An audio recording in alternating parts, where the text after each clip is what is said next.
Na po yung mga telang ibinigay ng aking biyanan. Yari na ng aming napakagaling na mananahi. Ayan. Ito yung isa. Ganyan po yung klase ng mga damit dito. Okay, with pajama. Yan yung pajama niya. So, ito din. Ayan. Yung nasa baba. Okay. Yan yung pipings. Kaya, kadalasan, bumibili kami ng pipings kasi inilalagay sa ganyan yan sa tabi. Ito yung mga pipings. Yan yung gamit sa pipings. Ayan. At ito naman yung mga laces. Yan. Kung gusto mong lagyan ng laces, yan pa, pipings. Yan sa neck. And then, kung gusto mong lagyan ng lace, ayan, pwede mo siyang lagyan. At ito naman yung isa. Okay? Ayan, oh. Ito lace yan. Kaya, lagi kami bumibili ng mga lace. Kasi nga, mahilig sila sa lace. Ayan, nilalagyan ng lace yung yan, sleeves, or yan, sa harapan. Depende kung anong gusto mong design. Okay? Or, yan, nilagyan ko din dito sa ibaba para mas okay yung kanyang, mas magandang tingnan na yan. At saka yun nga, nilalagyan dito ng pipings. Dapat yung piping is kakulay din nung may kahawig yan, katulad yan. Kahawig doon sa kulay ng ating damit.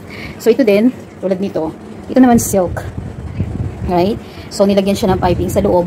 Hindi ko na siya pinalagyan ng,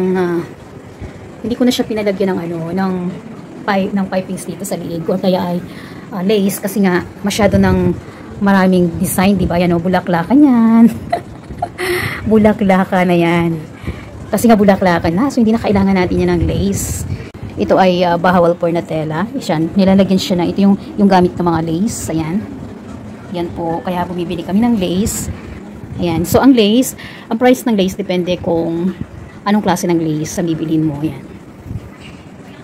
Yan yung nilalagyan ko din doon sa neck para may konting design. At yung pajama niya ay mas dark yung binili kong pajama para contrast yung kulay niya kasi nga yan, green na, diba? So para may konting contrast, ang pajama niya ay medyo may kulay. At ito naman, actually, ito ay dubata. Yan, pinalagyan ko rin siya ng pipings. Yan. Ito ay high neck. Hindi ko na rin siya pinalagyan ng lace kasi nga masyado ng makulay at iba o ma-design na. So, hindi na natin kailangan palagyan ng lace. Pero yung iba, gusto pa rin nila ng mga Pakistani. Gusto nila yung may mga laces. Pero ako gusto ko yung tama lang. Yan. Tulad niyan, hindi na niya kailangan ng lace. Ito naman, ayan, silk din yan. Tingnan nyo naman, bulaklakan na naman tayo. Ayan. At dahil ito ay silk at medyo yung kulay niya alanganin, so pinalagyan ko siya ng lace. Ayan. Ito, nakakabili ka na ng ganitong lace, yari na, or may design, kanya na talaga yung design niya. Parang itatahin na lang nung mananahi sa harapan o kung saan niya ilalagay. Ayan. Kung saan mo gustong ilagay. At ito ay Chinese neck ang pinagawa ko, o high neck pero Chinese style. At nilagyan ko din siya dito sa sleeves ng lace. Ayan. Medyo kumukutitap yung lace kasi nga pag hindi mo siya nilagyan ng lace, medyo malungkot yung kulay. Although makulay, pero yung kulay kasi niya hindi matingkad. So kaya pinalagyan ko siya ng lace. Ayan, hindi pa sa ito ba? Nilagyan, hindi ko alam na nilagyan din pala ng mananahi sa baba. Pero okay na rin, maganda naman. At yan nga, mayroon siyang piping sa loob. Yung ginamit naming pipings ay yung dito sa sleeves. Kung ano yung sleeves, yun na rin ang pinagamit naming pipings. Ayan. At yan nga, ang mga tela na bigay ng aking biyanan at aking ipinatahi. Tapos na yung kalahati. Kalahati pa lang yan. Yan, nai-stress kasi siya sa akin kapag mga 6 months or 1 year nang walang bagong mga tatahi o bagong damit. Ayan. O, syempre yung pagpapatahi ay asawa ko na ang nagbabayad. Yun yung mga tela nga lang ay galing sa aking biyanan. At syempre yung tela, hindi rin yan basta-basta tela at hindi rin yan basta-basta mura. Yeah, it's orange. Yellow orange. This one. This is not yellow, it's a yellow green. At nice daw yung yellow green. Oo nga. Oo, sa orange yan. Yan yung aking pinatahi. So yan pa lang yung first batch. At magaling talaga yung aming mananahi. Kaya talagang nakakatuwa. Nung una, hindi siya magaling. Hindi pa niya kuha yung yung tawag dito, yung tamang sukat ng katawan ko, hindi pa niya kuha. So ngayon, dahil lagi nga ako nagpapatahi na, yun, nakuha na niya. Para sa akin, hindi na nag-uulit dati pa. Ulit-ulit ang hirap. Pero yan nga, 'di ba? Practice makes perfect. Ayan po ang ating mga bagong damit for today. 2 pieces of dresses lang yan. Pajama. Ganito yung pajama nila. Pero pwede ka namang mag-asa kanila kung ano yung design na gusto mo. Ito ay silk. Okay? Dahil yung damit niya, o yung kamis na tinatawag nila, yung damit ay silk. So, yung pajama niya, kailangan ay silk din. So, ito yung damit. Right? Yung kamis tawag nila. So, ito yung kanyang sleeves. At dahil nga ganyan yung kulay ng kanyang sleeves, ay ganun din yung pajamang pinagawa ko. So, magkakulay sila, di ba? Ayan. Ganyan yun. Paris-paris. So, may hawig yung, dapat yung may hawig yung pajama doon sa damit. Ayan. Ganyan yung 2 pieces of dresses. Ayan. Is lawn. 3 pieces din siya. Ang dubatan na ito ay organza. Ayan. Organza ang dubatang ito. At ito naman ang pajama. Ayan. Laging ganyan yung mga pajama ang ginagawa ko. Ayoko na masyadong maarte kasi panloob lang naman siya. Pero magaling talaga yung aming mananahi. Ayan. Maganda yung pagkakagawa ng pajama. Ayan. At ito yung kanyang kamis o shirt. Okay. So, iba yung pagpapagawa ko ng hindi full sleeves. Alright. Siguro ito mga 18 lang. 18 lang ang size nito. 18 lang yung length ng kanyang sleeves. At yan, sa gitna nilagyan ng tawag dito, may nakakulay ng ating, yung nakakulay nitong mga design ko. Ganyan. At sa ilalim yan. Pag dito sa pantay lang ito ay meron ng lace. Yan. Ito yung lace ng tela. So, hindi na namin siya pinalagyan. Hindi ko na siya nilagyan ng lace pipings na lang. Ayan. Pipings na lang siya sa loob. Yan. Okay, pipings sa loob. Kasi nga may may lace na, di ba? So, ayan yung isang klase pa ng damit dito sa Pakistan para sa mga babae. Kaya nasa sayo na kung anong design ang gusto mo, kung anong tela ang gusto mo. Ayan. Itong pajama, cotton siya. Yung basta mix siya, hindi siya pure cotton. Pero maganda yung tela.